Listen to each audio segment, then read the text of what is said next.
nag-request ng tinapay kanina sa tita niya. Ganap yung tita niya nung sa ko para bumili ng muna yun.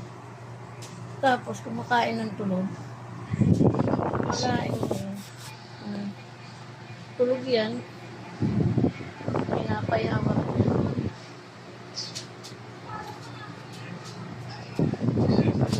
Nakailang kagat na siya dyan. Ayan, kumakain ng tulog.